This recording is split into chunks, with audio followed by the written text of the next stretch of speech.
Imagine waking up one morning with nothing but silence around you. No buzzing phone, no chatter of colleagues, no social media notifications demanding your attention. For most of us, that thought is terrifying because in the quiet, we finally confront ourselves. Today, I'm taking you on a journey through my 30 days of solitude. How I survived, what I learned, and why you might need a dose of silence too. It all began when burnout hit me like a freight train. My mind was a whirlwind of deadlines, comparison traps, and endless scrolling. I realized I'd become a ghost in my own life, present physically, but absent mentally and emotionally.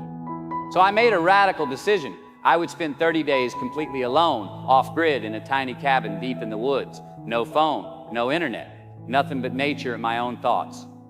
In the first spark of daylight on day one, I flipped the switch on my phone and drove miles away from civilization. When I arrived, the door creaked, the windows rattled, and suddenly nothing. Just the hum of the forest and my own heartbeat. My palms sweated. My mind raced.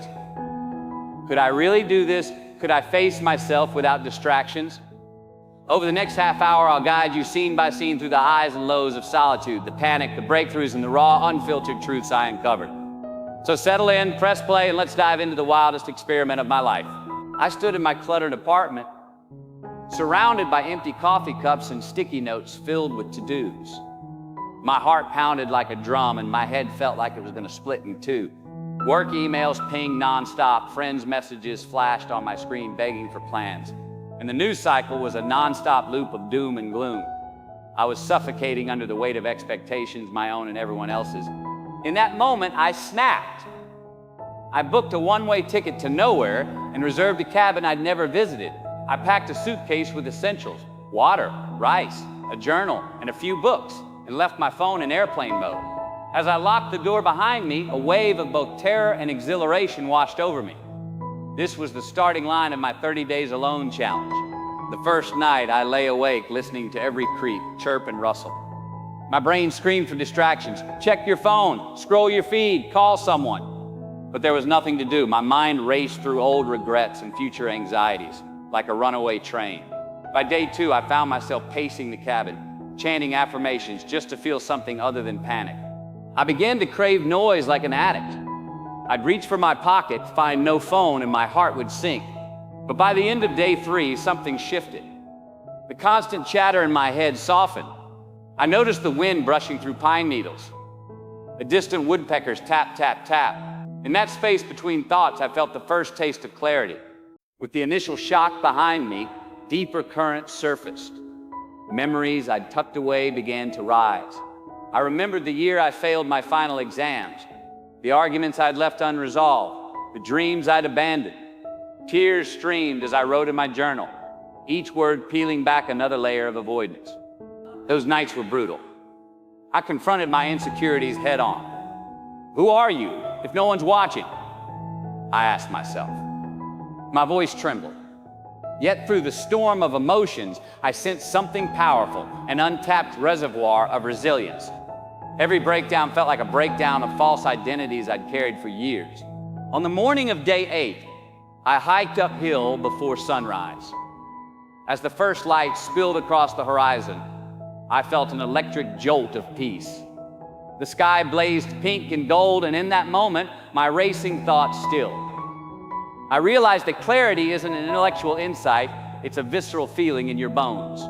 Back at the cabin, my meditation sessions stretched from 5 to 20 minutes without constant fidgeting.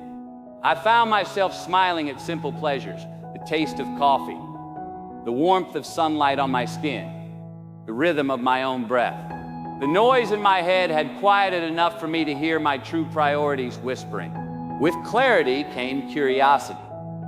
I dusted off my childhood sketchbook and began to draw again. I read chapters of books I'd once loved. I sang softly to myself as I cooked rice on the stovetop. For the first time in years, I felt joy without guilt. I started talking to me as if I were meeting a long-lost friend. Compassion replaced criticism. Where once I'd berated myself for failures, I now offered forgiveness. The solitude was no longer a prison, it was a sanctuary for self-discovery. On day 17, a storm raged outside.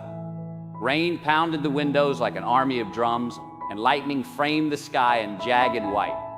Inside, I sat by candlelight and dove into the darkest corners of my mind. I confronted shame, guilt, and fear, each one a phantasm, tethered to my identity.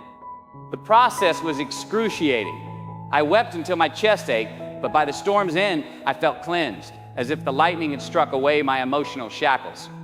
I emerged more courageous, armed with the truth that acknowledging your pain is the first step toward freeing yourself. Instead of fearing silence, I began to crave it.